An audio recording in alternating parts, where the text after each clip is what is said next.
but hey, at least we have that bonus, that surplus, right? Along those lines, I want to get to our last story here. So this surplus is largely going to be built on the back of Medicaid costs, which are projected to grow more slowly than expected, largely because enrollment has dropped by about 15% after the state increased income verification checks.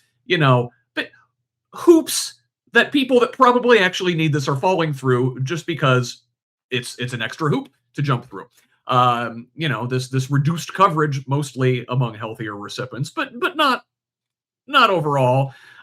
Despite this improved fiscal picture, the state is moving ahead with these cost-cutting measures, including a planned 10% cut to Medicaid reimbursement rates for autism-related ABA therapy, affecting more than 8,000 children and young adults, even as overall state reserves swell. So we saw FSSA, that's the Social Services Administration here in Indiana, announce a 10% cut to most Medicaid reimbursement rates for behavioral autism therapy, arguing the current rates are unsustainably high and could push spending toward $800 million, even as officials insist the new rates will remain above national and regional averages. These officials say the cuts are meant to improve quality and rein in excess providers, but comments from agency leadership suggest the policy may deliberately thin the provider field, raising alarms among lawmakers and therapists about access, especially out in the rural areas, right? Providers warn the cuts will shut down small local clinics and worsen wait lists for families, with at least one rural autism center already closing, and others saying children may be forced to travel long distances or lose services entirely when this change takes effect. I've also included in the show notes a link to an NPR article talking about ABA autism therapy and why it's the gold standard in autism care. Indiana is not the only state to be reckoning with an increase in the budget for ABA therapy. I will reference you to that NPR article for right now. Now, staying on the subject, however, of caring for our children, there is another group talking about using tax referendums to fund childcare. The Indiana childcare crisis is universally acknowledged but unresolved. The state is ranked worst in the nation for childcare access. More than 30,000 families are stuck on a voucher wait list, and providers are able to serve only about 60% of the children who need care as centers are continuing to close. Lawmakers are reluctant to add spending, again, even despite this supposed surplus, and especially with a short legislative session this year, they're probably not going to tackle this issue. Well, some advocates are floating a local workaround, a referendum model that would let communities raise property taxes to fund preschool, an idea pitched as flexible but criticized as creating uneven access. Again, it's the same way we fund our public schools now. You see the wealthy communities that have a larger tax base to draw from get the goods, while people who need these services, regardless, in less privileged areas, are left out in the cold. These are services that should be provided, and you get a better bang for your buck, frankly, if you're paying for things at the state or federal level than if you are just, it's like insurance, smaller risk pool versus larger risk pool.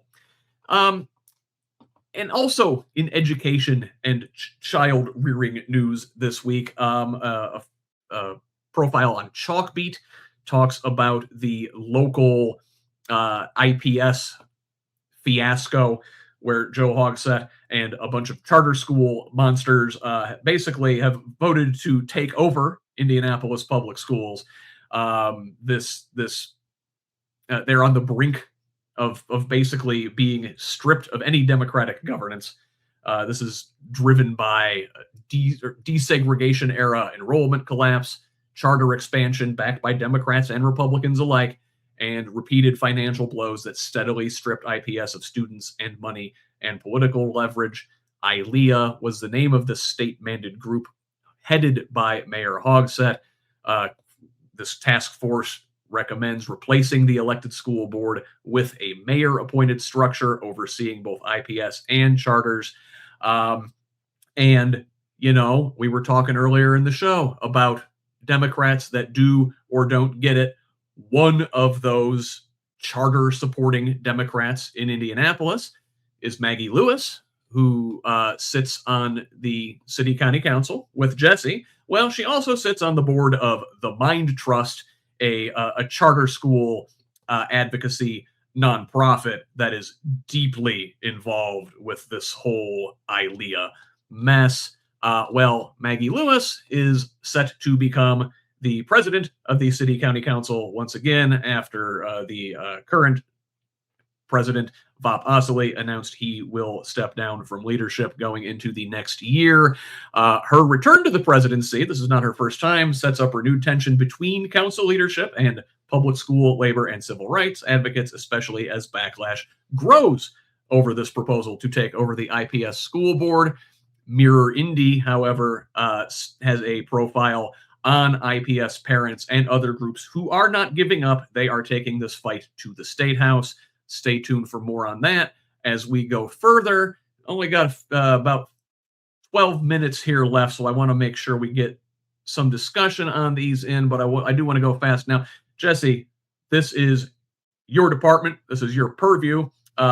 Here, speaking of the city county council and IPS and all that mess, I don't know how much you can comment, but I will turn the floor over to you to comment as much as you are comfortable commenting. Oh, yeah, I am comfortable commenting, but I've got more than 12 minutes of content, so I'll try to be respectful to other guests and other co-hosts here. So the one thing I'll say, yes, I've known that Maggie Lewis was going to be elected president for a couple months now when a Republican colleague on the city county council let me know that those decisions had been made. That's right. I am an elected Democrat, but the Democratic caucus that expelled me sees fit to work with Republicans, including far-right Republicans, like the person who reached out to me, rather than work with somebody who's elected on their same ballot line who is pushing for public education. Maggie Lewis was the one who initiated the expulsion procedures against me, specifically because I called her out for attacking public schools. And now she's seeing fit to gain more power to keep me further marginalized and keep my district further from fair representation. As a reminder, Maggie is one of the people with Bob Osley who, there are 3 votes, those are 2 of them, who decide committee assignments. I have 3 committees. Every single Republican on the Indianapolis City County Council has 6.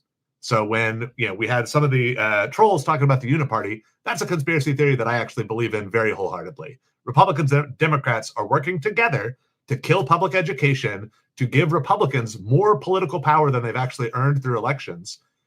And they're getting apparently nothing from it, except for record police budgets, again, destroying public schools, destroying representation. They absolutely are. Destiny Wells just put out a really interesting blog post. Go look for The Good Fight. She probably wouldn't endorse everything I say here, and I don't endorse everything she says, but it's an interesting read. And it talks about how the Marion County Democratic Party is the reason she didn't win the Secretary of State's race in 2022. We don't turn out voters. We don't knock on doors. This is one area where they do keep the tent very small in order to protect these privileged elite few who are running contrary to the party platform to the detriment of everybody who lives here. It's seriously a gigantic problem. The whole state will be held back until we hold these people accountable. When we have a predatory, corrupt mayor, corrupt mayor, and an incoming city council president who announces the result of a vote that has not actually happened until January 5th. They just have so little care for what actually matters in terms of democracy, representation, and talking to the people. Again, I could go on for another 9 minutes easily, but I'll shut up there. Follow me on social media, and I'll be saying a lot more about this very soon. Very good. Tabitha, I wanted to touch on this, these cuts to the autism therapy. This is your lane. You are an autism advocate. This is what you talk about on your podcast. What does this actually look like in real people's lives, these cuts? Well, I use my family as an example. So I've got 3 little kids with autism. They're all level 3. One of them uses an AAC device. All 3 of them, I was lucky enough to get in the same ABA school. So at least I was just taking them to one location. Now they haven't they haven't decided whether they're going to make things retroactive or not, but all of the schools are in a panic. Like all the ABA centers are in a panic. They had already, in advance of these directives coming out, started to reduce hours, hoping they could basically like placate the higher ups and that they would leave these kids alone and not make like drastic changes. 2 out of the 3 of my children are going to be rotating into public school soon, which I'm terrified about because I know that they're making a ton of cuts to the public school system. I don't think that they're going to have adequate safeguards in place to make sure that they get the type of education that they need through their IEP. I don't think that they're going to have the extra staff available and knowledgeable.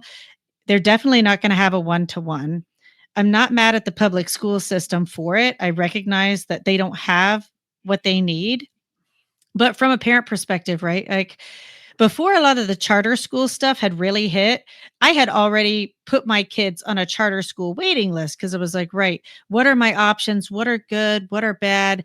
And my children do really well with the outdoors. And I'm a single mom too, right? So I was like, okay, where can I put these children where they will succeed? Because I don't want them to go backward. Most of my children have had some type of like either language regression or behavioral need. So I'm just really, really worried that they will regress. And if they regress, a regression in autistic children looks different than a regression in other children. And they may actually lose their speech, lose those social skills. And so I've just been beating this drum ever since they brought RFK to Indianapolis and was like, hey, look at me. I was like, uh-oh, this is bad. Because, you know, our state has a really bad history with institutionalization and eugenics and all of that. Like it always seems like Indiana just raises their hand and like, hey, pick me, let's do the most horrible shit possible. And so being that I am part of the autism community myself, even as a late diagnosed high masking female, right? Like I don't feel that there's no other path forward besides the path at hand, right? It's like we must fight for everybody as far as we can take it, because if we don't, they are just happy to take all of the services right down to the end. And I am aware that some of the language in bills that are going to come out soon, there is a word in some of it that is institutional or institutionalization. And when we start putting words like that back in legislation, especially in Indiana, everybody's like radar and alarm bells should be going off. I don't think it's going to be as simple as them just making a 3-year cap. I think their goal is to reduce services completely. And all of these people in very rural areas that are already driving, if they even have gotten their children into these schools, they're driving 30 minutes or an hour and a half just to ABA center. That may not also include their occupational therapy and everything else down the line. And these parents, they're exhausted. They feel underrepresented and they're just in a panic right now. I'm in a panic right now. So that's where it stands. It's a shit show. Yeah. Chuck, just a couple minutes here. Can I get a quick comment on you from something in this segment? I don't know. Do you want to tackle that childcare thing? Is that how we should be doing this now? We're just going to go to the taxpayers and do a referendum every couple years instead of, like I said, pooling our resources better. Doing these things at the state level, doing these things at the federal level. This is the kind of care economy stuff that President Biden was talking about in Build Back Better that got shelved by Democrats like Kirsten Sinema and Joe Manchin. Yeah, I guess as a real quick point, we all succeed when education is at its best. When we invest in learning the totality of human history, when we invest in those kids that have challenges, I mean, I look at, we have I have an autistic great nephew, and there's nothing wrong with them. They see things in a much different way than we do. And I actually think it's in some ways an evolution in the human genome, but I'll shelve that for a minute. But the biggest thing is we need to invest as a society in education at all stages and points from, and you know, you talk about the totality of a society, the health of our society. The way we invest in our education is how we have a healthy democracy, how we have a healthy society. And then just making sure that we invest in, you know, if somebody says they're pro-life, then make sure that they're investing in all of life from start to finish, whole spectrum. And that investment has to be all of us, not just some of us.